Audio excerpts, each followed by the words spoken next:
Laura, welcome to Locked In. Thank you to Jeannie for connecting us. We just interviewed Jose, which was a great episode you got to listen to. And now you're in the hot seat. And now you understand why I say I'm the luckiest person in the world, because go to prison, start an organization, and end up working with someone like Jose Salana and getting to listen to him and getting to be moved by him. His values, his principles, his strength. It's really cool. Yeah, very inspiring. Now, you guys work in the same organization together? Yeah. Now, can you explain what that means to you and what it is? Sure. Well, Release Aging People in Prison is an organization that I was part of starting 11 years ago with another formerly incarcerated man who did time in New York State, Mujahid Fareed, who died in 2018, right before Jose became director. Kathy Boudin, who also died a few years ago, who was a fantastic organizer and had done a lot of time in prison, and a lawyer named Sophia Elijah, who is still functioning as a lawyer and as an advocate in New York State and runs something called the Alliance of Families for Justice. And we started RAP because at that point, a couple of things were going on. One, for me, was that I was involved with struggles to free political prisoners in New York State who were people that Jose did time with, who did similar time or longer, 50 years, and were being hit by the parole board every 2 years. Similar to political prisoners, and political prisoners, I mean mostly former Black Panthers, although of course there's no such thing as a former Black Panther, but they had been in the Black Panthers. And I was a political prisoner. There were many around the country, but especially in New York State. That was one thing that was going on. We were failing. They were getting hit at the board every 2 years. The other thing that was really massive that I had seen and been part of while I was in prison was the rise of mass incarceration and the long sentences that Jose just talked about. And we were seeing that people like Jose, like Herman Bell, like a lot of incarcerated people were getting old and getting hit at the board over and over again, or getting life without parole sentences if they were younger and going to prison. And no one was paying attention to it. All of a sudden, there was a movement around prisons because of mass incarceration, because so many people were affected. Millions and millions of people in prison means millions and millions of families on the outside. So people were paying attention to the question of mass incarceration, but they were talking about low-level, nonviolent crimes because they thought that would be easy to win, that those people should not be in prison. But we said no one should be in prison. Number one, prisons are not something we want to perpetuate. But that people convicted of violent crimes also should not be in prison for the rest of their lives. And so we started Release Aging People in Prison because it was paying attention to that category of people in prison. And one thing that had just been happening is because of mass incarceration, there was attention around the world to the fact that around the country that there were so many people over the age of 55, 50, 65 in prison, and that category was growing as at the same time that there were some low-level reforms that meant that the prison system itself was starting to shrink. And so we thought, let's take advantage of that awareness and say, do you want to do something about this? Here's something you can do. And so we started Release Aging People in Prison. Mujahid Fareed had been a brilliant jailhouse lawyer, and he taught us all about the regulations that govern the parole board, the systems that are behind it, and how those systems are based in racism. And Kathy and I, coming from a leftist background, and Sophia as well, understood how mass incarceration was actually a continuation of government programs to destroy the Black Panther Party, the Young Lords, other leftist organizations. And so COINTELPRO, the counterintelligence program, was meant to destroy the Black Panther Party and the leaders, some of whom were in prison for many years in New York State. Dhoruba bin Wahad did a long time in prison and proved that he had been framed by the government and was released. Geronimo Gijaga, late, in California, was able to prove the same thing about his case. So we knew what the counterintelligence program had done to the organizations and the leadership. And now we were seeing what that same counterinsurgency consciousness and plan was doing to Black communities in general. And so we decided that we wanted to intervene. We were not a group of people who thought we would just like hold signs. And so we figured out how to fight on the level of the regulations and the personnel of the parole board. And we were able actually to make some changes, including the one that Jose just talked about that was responsible for his release. So that was the beginning of release aging people in prison. And then we started to find that family members like Jeannie were coming to us because for the first time, their loved ones in prison had hope. And so we became a larger mass-based organization. And when the Democrats won control of the two legislative chambers in New York State, as well as the governorship, we said, let's write some laws and try to change the actual system of parole in New York State to make it more fair.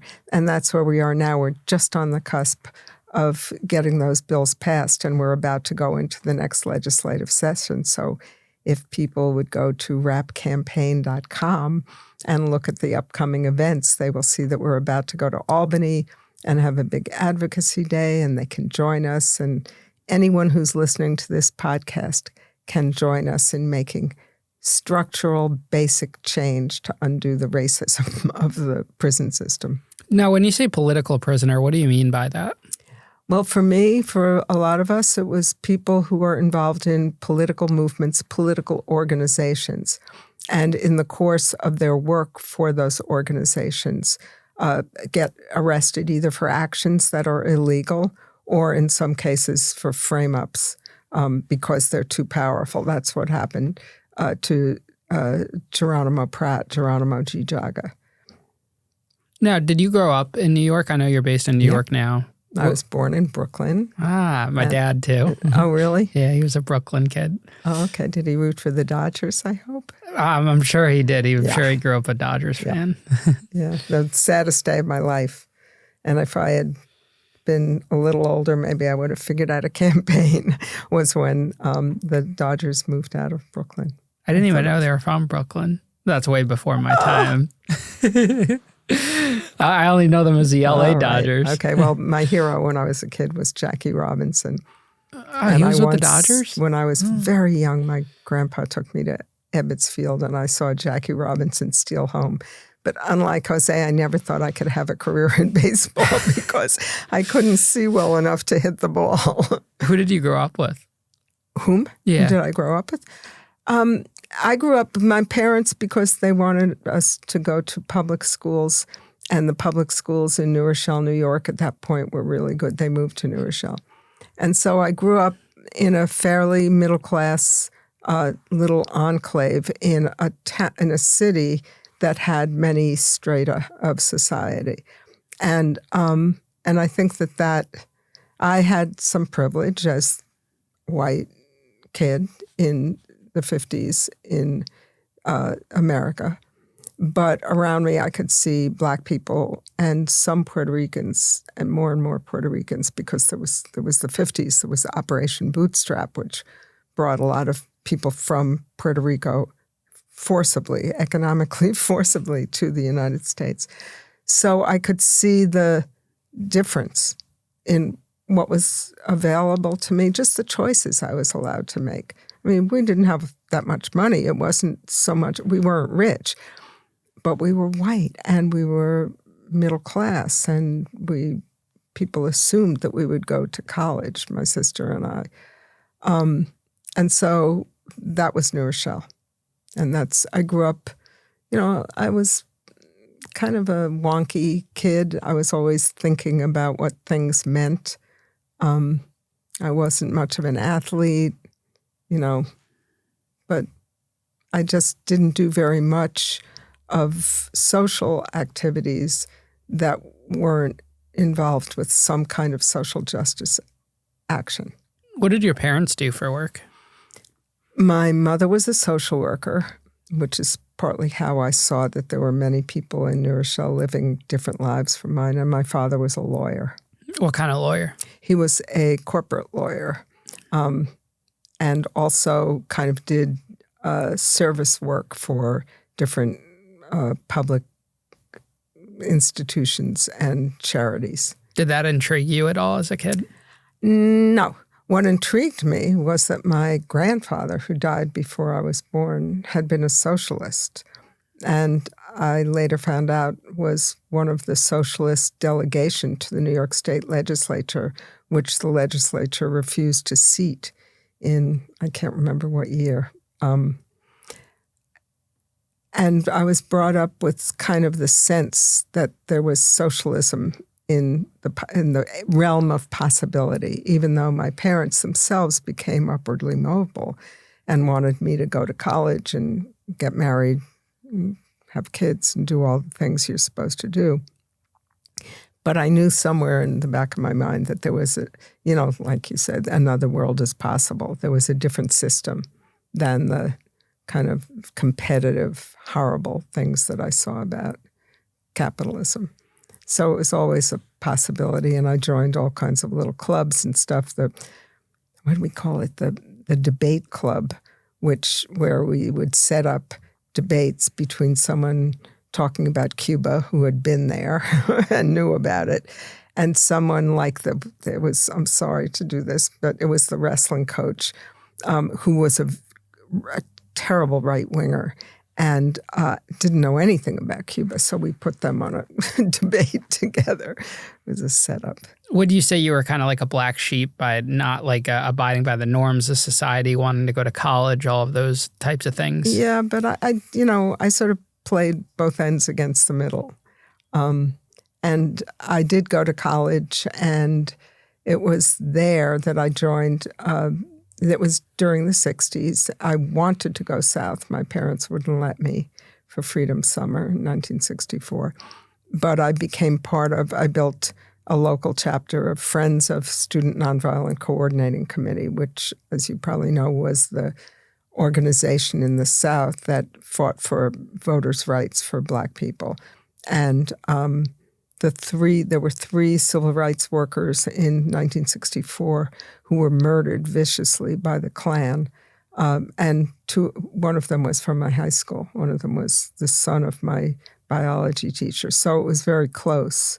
All of it was very close. There was a consciousness at that point, especially among progressive Jews, which was what my family were, non-practicing, but just culturally Jewish. And we had lost family to the pogroms before the Holocaust. And growing up in that moment, because of the Holocaust, because of the war, and because of the United Nations, which was at that point, the Geneva Convention, the Human Rights Declaration of Human Rights, there was a sense that there would be justice in the world. And I think that as a little kid, I had no sense of how you build collectivity, organization, power, anything like that. But I had a sense that it was possible, even if I didn't know what it was. So it gave me sort of juice to go forward and bat my head against the wall for many causes. What were you planning on majoring in college while you were there? I majored in English, and I was going to be a professor. I mean, that was sort of like I loved to read. I loved to teach. I loved to write at that point. And I started teaching to get a fellowship to graduate school. And then the war in Vietnam flowered, and I became involved in the anti-war movement and left school. Do you think, looking back on it, that was a good decision to leave school? Yep. Well, I don't know. Yes, I do. I mean, I have a lot of friends now in academia, friends who are much younger than I, whom I've made through political work and through work against mass incarceration. And they do great work.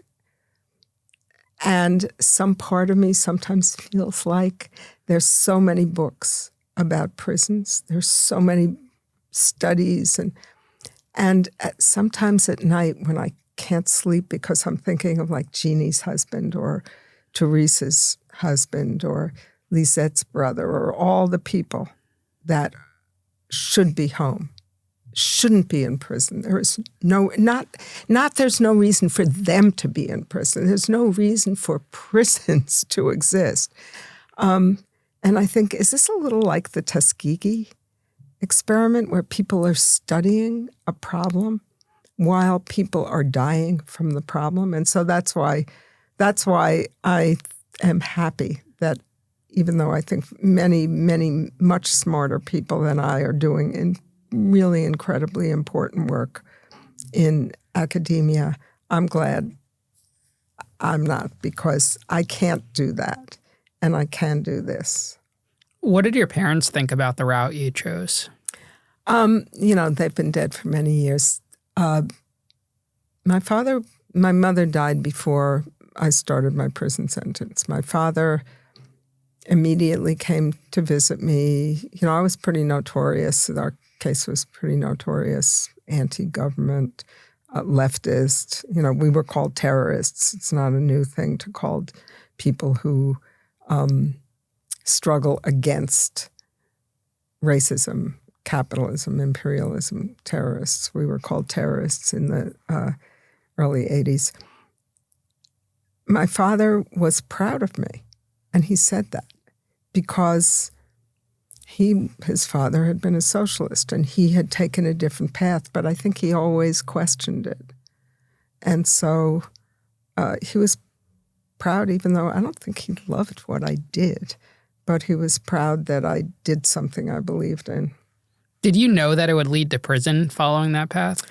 I never really thought about it. I mean, of course, I didn't think it was legal to put bombs in government buildings.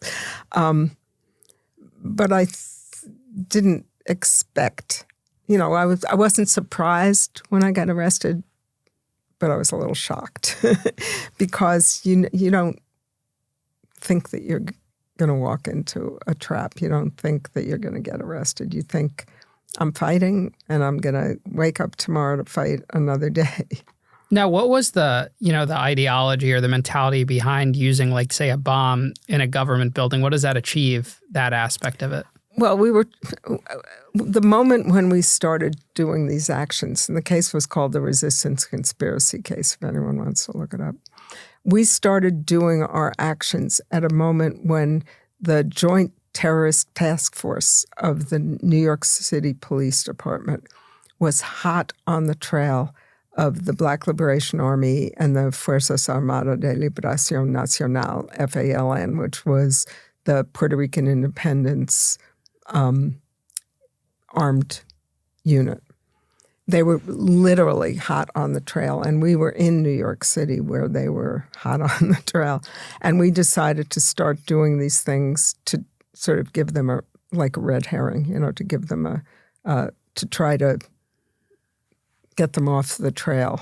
I don't know if it worked. They certainly started paying attention to us, but that was our thinking. It was like we didn't have much. That's what we had. We had that ability. But you weren't aiming on hurting anyone. No, we were very careful. I mean,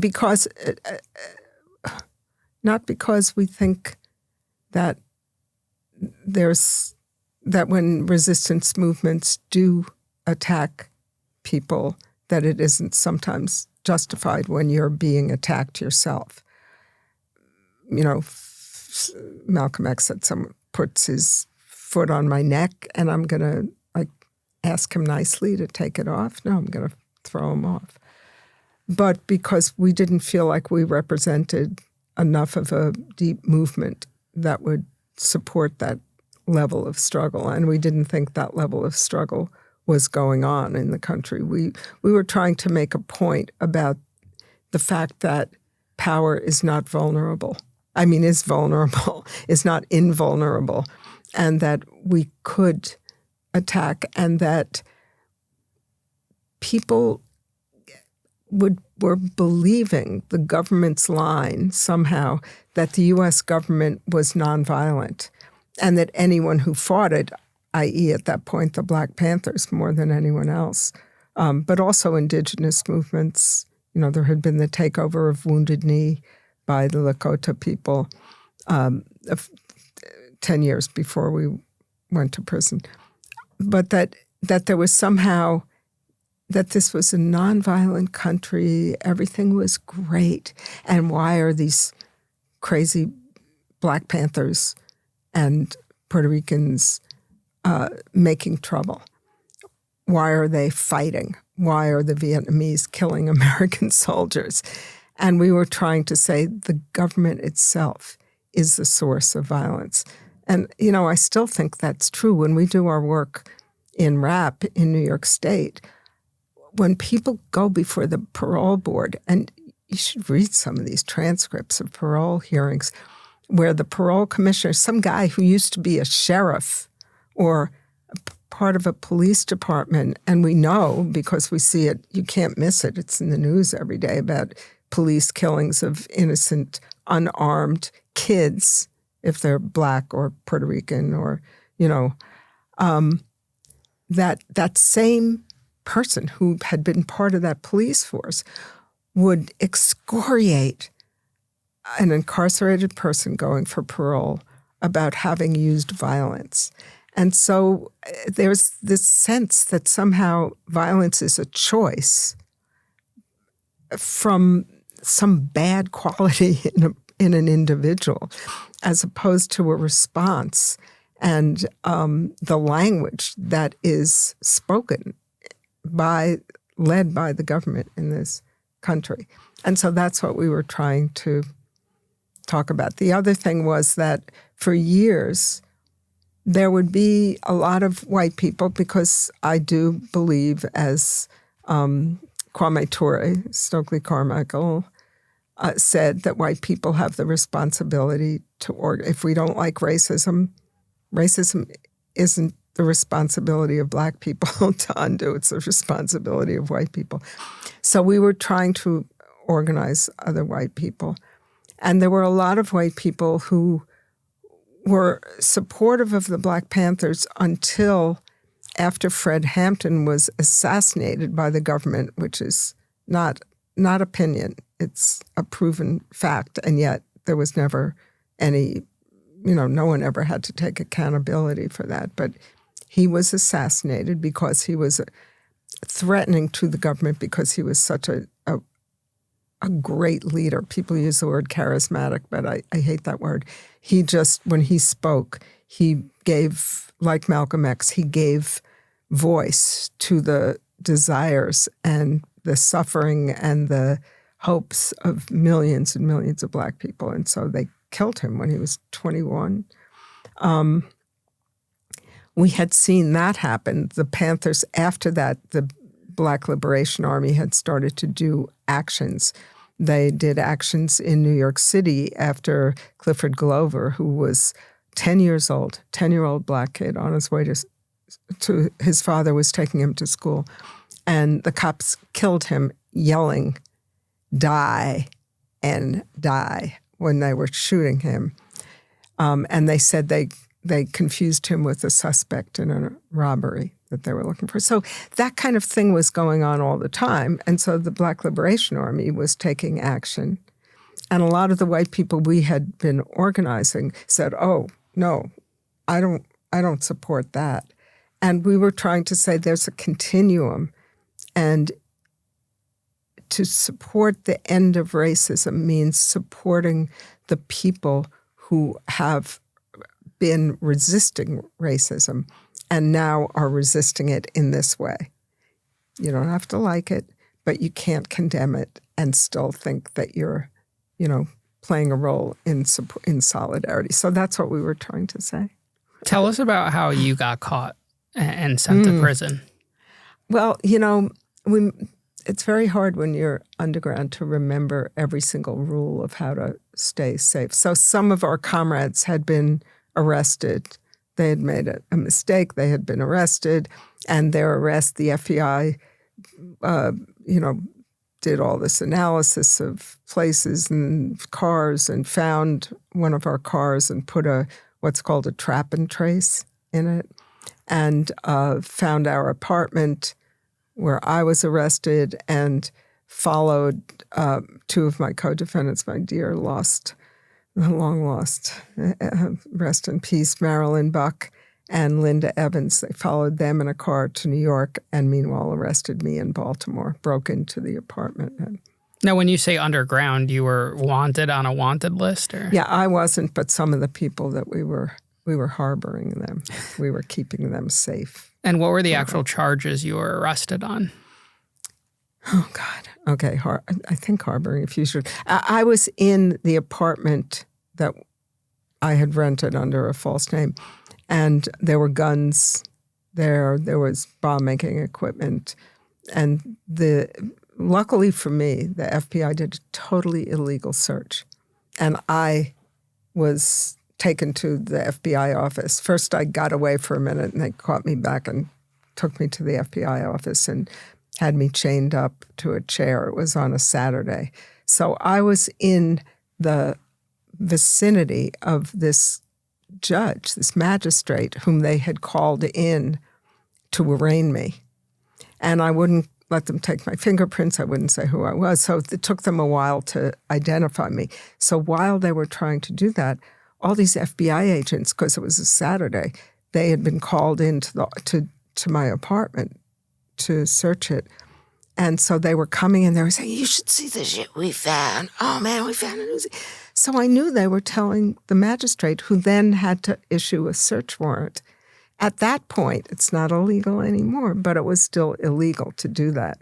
So anyway, so then I was charged with possession of all that stuff. I was charged with assault on a federal officer because for some reason when they said you're under arrest, I didn't say, "Oh, okay," and fought them and got away a couple of times. And then I was charged with everything they found in the house. But because I knew that the search warrant could be, invalidated, I was able to get a lawyer to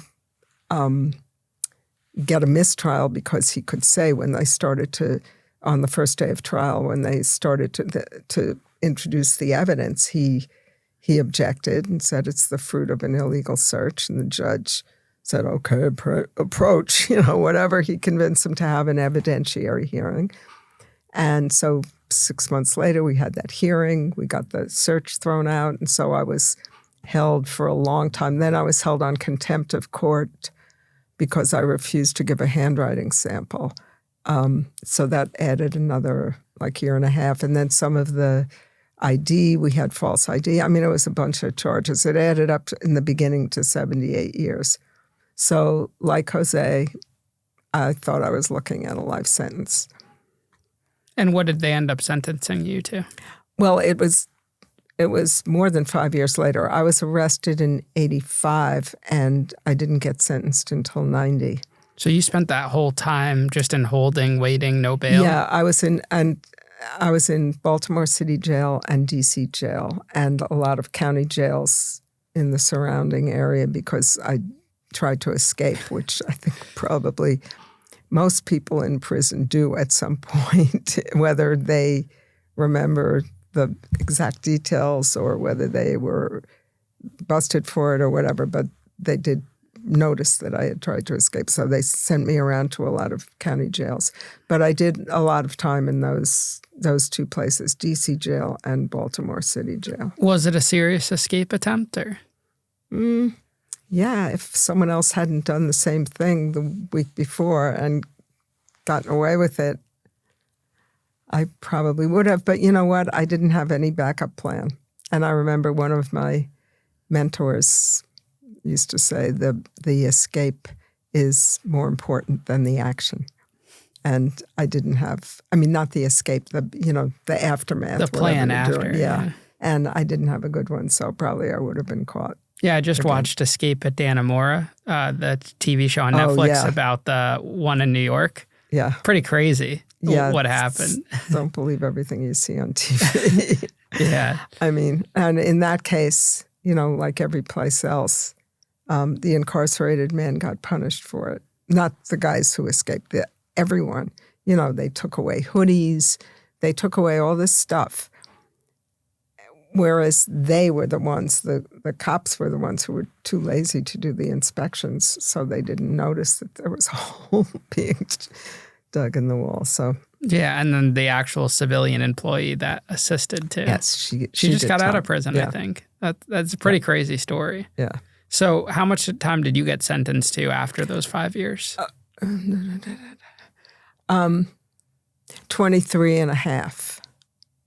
And that was partly, it's a very complicated story because my ultimate case was a conspiracy case, the resistance conspiracy case, where 6 of us were charged with all these actions that we did.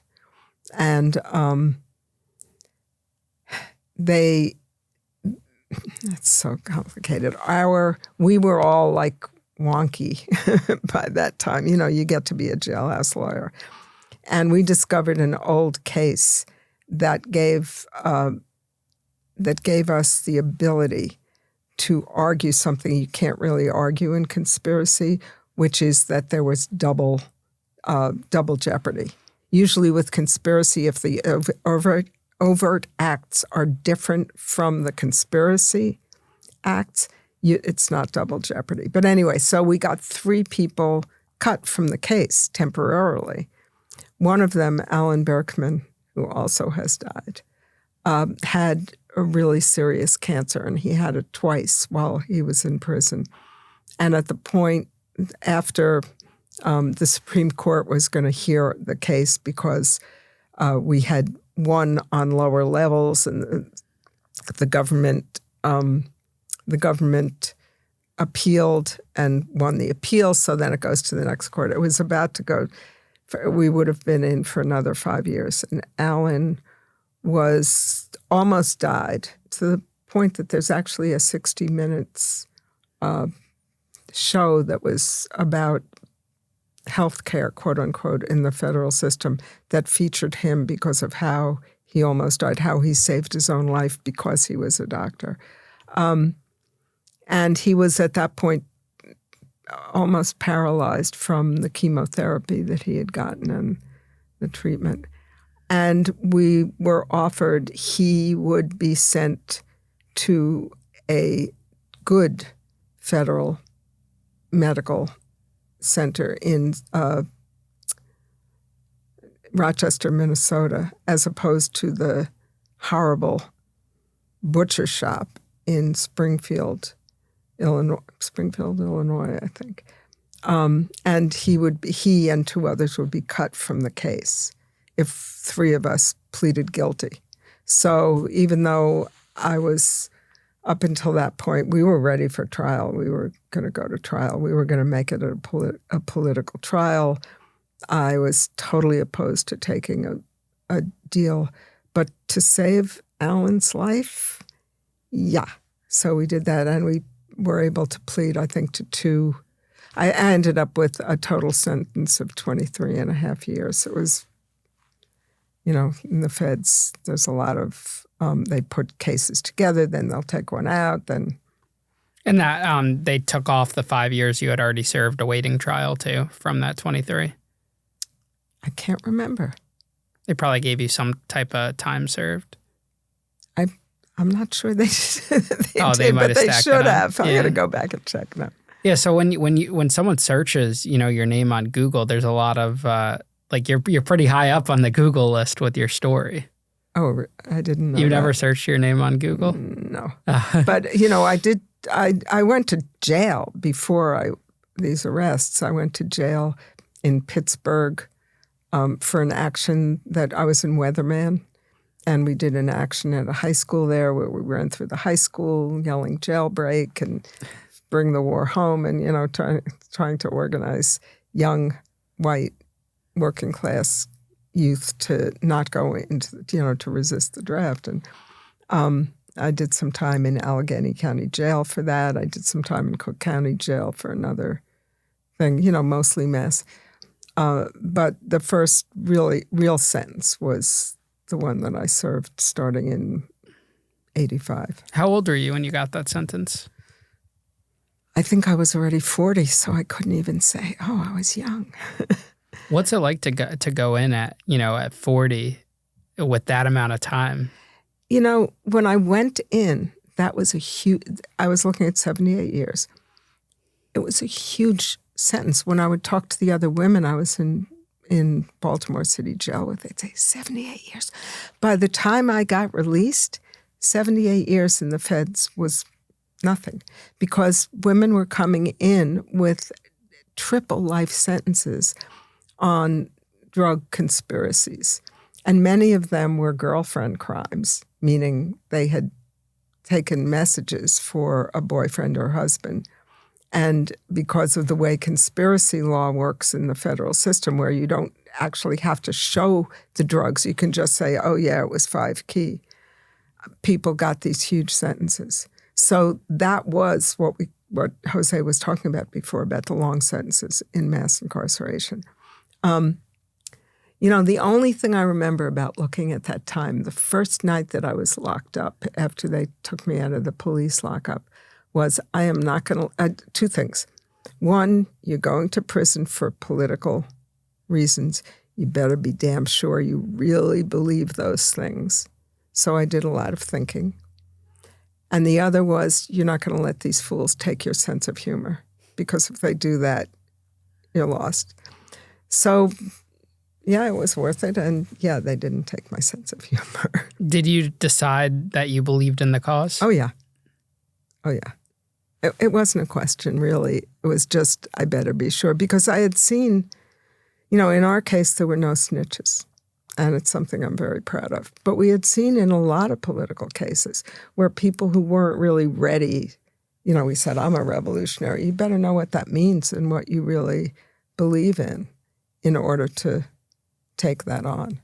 On the other hand, I've seen people who stood up to grand juries because they just knew that snitching is wrong, and that if you go to a grand jury, people used to say, oh, if you don't know anything, go to the grand jury. What can happen? Well, what can happen is they say to you, Joe Blow, did you ever go to any of these meetings?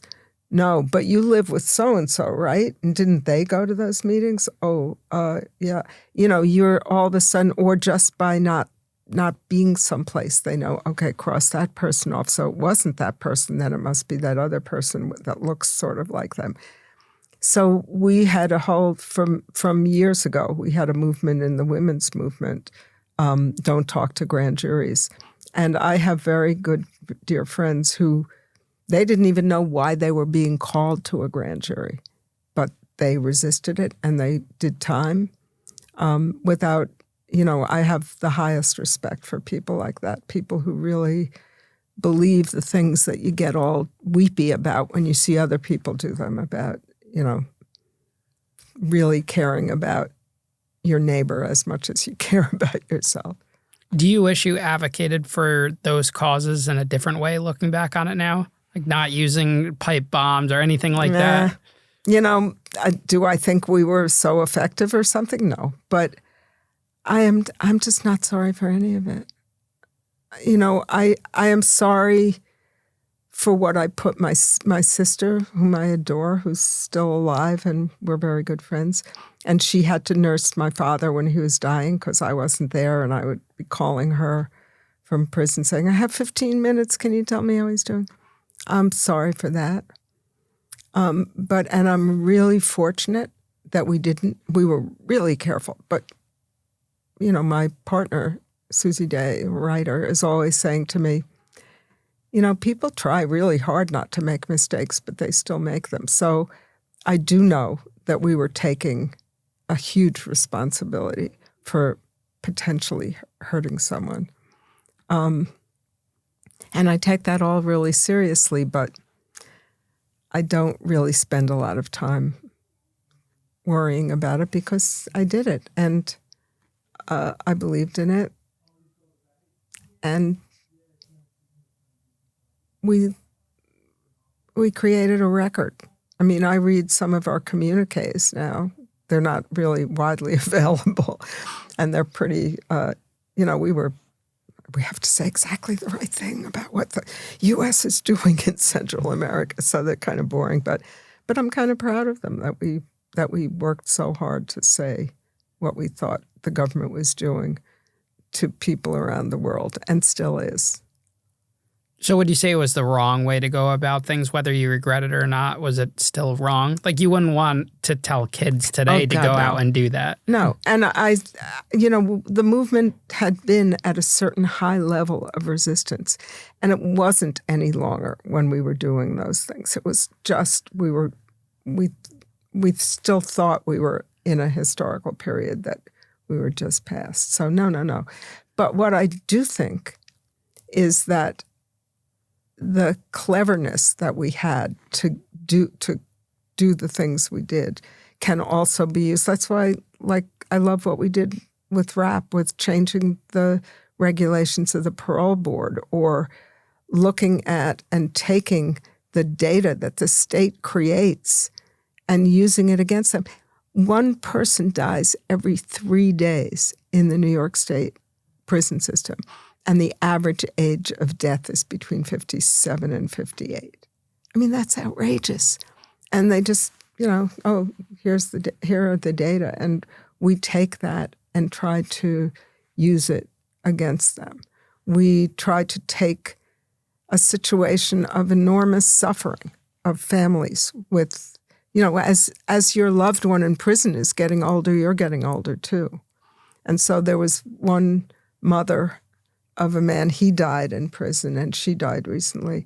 But you could see in the pictures of her visiting him, her aging, and towards the end, in New York State, a lot of families get on these buses that leave from New York City at midnight and drive, to different prisons around the state.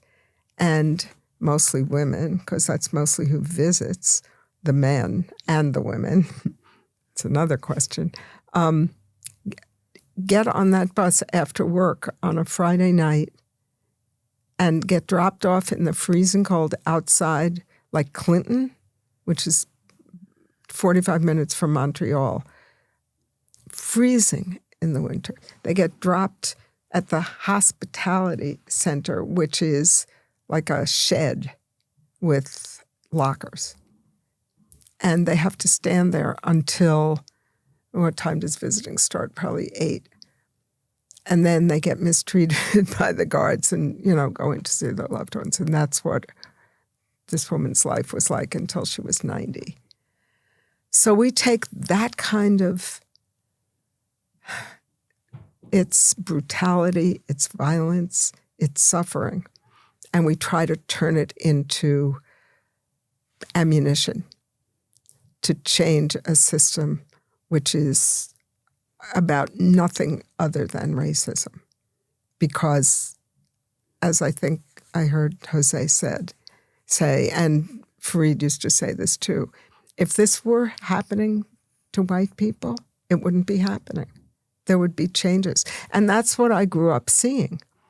My friends who would mess up, they didn't get arrested. Or if they did, they got out the next day.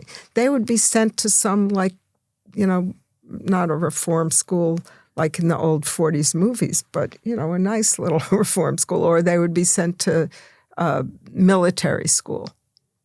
I wouldn't want it. You might not want it. I can't imagine anyone wanting it. Better than prison, I think. So all of those opportunities which were there for white kids, because when white kids messed up, it was like, oh, there's something wrong with the kid. They need, therapy. They need this, they need that. But for Black kids and Puerto Rican kids, they were in prison. What was your experience in federal prison, a woman's federal prison, like compared to what we see in the media and on TV right now? Well, first of all, right now in the media, we are seeing some true stories of what goes on in the federal system for women, which is rape by guards. and then mistreatment. The women in Dublin, California, which when I was in it was an FCI, so it had maximum security and minimum security prisoners. And now it apparently got turned minimum. But it had then and still does, I think, well, it's being closed, a lot of immigrant cases, a lot of immigrants, and a lot of people whose first language wasn't English, and they had an extra vulnerability. And the guards took total advantage of that for sexual favors, for just horrendous kind of treatment. In the last few years, there was a scandal about it, and the prison now has been closed along with some other federal prisons. But the women have been shipped out in terrible conditions to other prisons around the country, where, of course, they're targeted by the guards because they're the ones who blew the whistle. So that's what's actually happening. You know, I don't watch a lot of prison drama on TV. It makes me angry because I think there's a lot of, kind of icky fascination. I mean, for me, the worst thing about prison is it takes away your agency in each moment. You know that, and we have friends who were beaten almost to death by guards in New York State, and they can then get out and sue and maybe get a lot of money, but in that moment, they could die. And you are aware of that in that room without you and that one guard, that you have no recourse. And that is part of being human, is feeling like you have the ability to affect what's going to happen to you next. If you don't walk out in traffic, you won't get hit by a car, probably. The difference, I think, is that, you know, as Mumia Abu-Jamal, a really great Black political prisoner who should be out and has done, I think, 50 years now, in Pennsylvania, used to say that the thing about prison is the sameness, is the unrelenting routine, the same thing over and over again, the same lack of connection to the outside world, all of that. So that's one thing. The other thing is that for women, because there are fewer women in the federal system than men, when we got moved from one prison to another, it was always cross-country. And that cross-country trip, chained up and black-boxed, as I always was because I was high security, on a plane where if you wanted to use the bathroom, you had to go in chains and black box with a marshal. And you couldn't close the door of the bathroom because there's no room in there for a marshal to get in there with you, a plain bathroom. I mean, the whole humiliation and dehumanization of the transfer. But I guess for me, the thing that doesn't show up is that what I saw in the women's prisons was genocide. And I mean that, you know, people think genocide, they think massive killing. They think, rightly, what is being done right now to the Palestinian people. But genocide is the attempt to destroy, in whole or in part, a people. And if that people is Black people in the United States, Latino people in the United States, Indigenous people in the United States, the ones who have survived the original genocide. And I was in prison with all women of color in their childbearing years. So they were between 20 and, on up. But if you get arrested at the age of 20, any children you have, you can't parent, and you can't have more children. I mean, in the state, they actually have, in some states, very few, they have FRP, Family Reunification Program, and trailers. But in the federal system, there's nothing like that. At least there wasn't. I got out in the end of 99, so there may be some camps where they have trailer visits now, but there weren't then. So that's a whole chunk, a large number of women who are being prevented from having children, taking care of their families. And to me, that totally meets. And then if you double that, triple, quadruple by counting all the Black men in prison across the country, that's cutting off a generation. And that's another part of the definition of genocide, is removing a generation from, like in South Africa during the height of the AIDS crisis, when a whole generation of people were dying of AIDS before the drugs were available. So that's what I saw, and that's what I don't think, because we are in this country, this is what rap is dealing with. We are addicted to punishment, and we think that that's justice. We think that, people say even we in the movement, justice for someone who's been killed by the cops. Justice does not mean the cop going to prison. Justice means no more killing of Black people by cops. So with rap, we are trying to upend the parole system and make it look at people for who they are now and not who they were when they first came to prison. If we could do that, that's part of overturning the incarceration system, because then you're saying, oh, okay, don't put people in prison and just throw away the key. Let them be part of rehabilitation programs from the beginning. Why should restorative justice start when people get out? It should start from the moment that interpersonal harm is created. So that's what we're up against, because it's bred into us, punish him. What year did you get out of prison? I got out towards the end of 1999. How has the world changed upon getting out in regards to the way people who have never been to prison would look at someone like you who went to prison and who was also a woman? Well, I think because of people like you who want to tell stories of people who've been incarcerated, who see that the population of the United States doesn't stop at the prison walls. More people aren't shocked or aren't horrified or don't go like that. I think there's some of that is great, and some of that, I think, unless people decide to do something about it, it can become, present company accepted, it can become entertainment. And that's a danger now.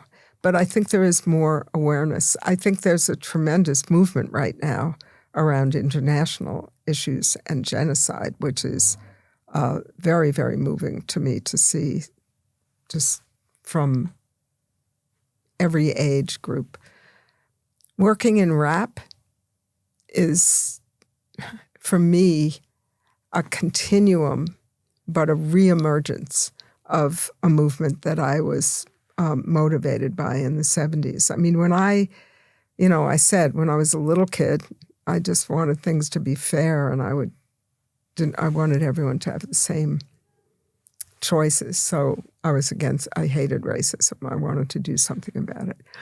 But what really organized me was in the 60s, when I saw the Black Panthers and others talking about power, political power, that if you have political power, then you can end the crime of racism. Then you can end the suffering of hunger and homelessness.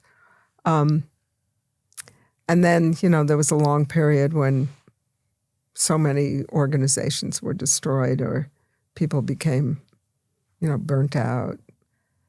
And now I'm seeing in rap, it feels like that same energy of people who say, you know what, we might as well try to change things, because this ain't living. This is not acceptable.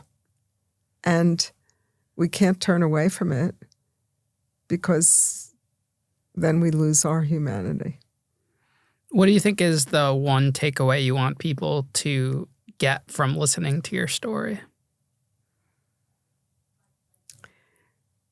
Prisons are part of state violence. So if you think hunger is bad, if you think it's bad that there are people, I don't know, here in New York City, you can't walk anywhere without seeing people sleeping on the street.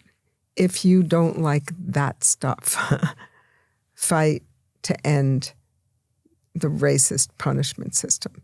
Because as long as we have a system that thinks it's okay and legal to keep people in prison for their entire lives for something that they did when they were very young, then nothing else can change.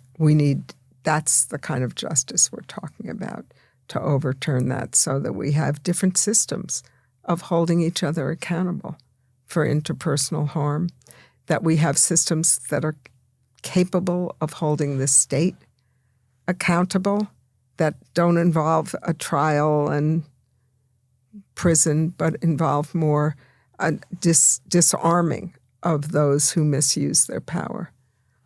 So don't turn away.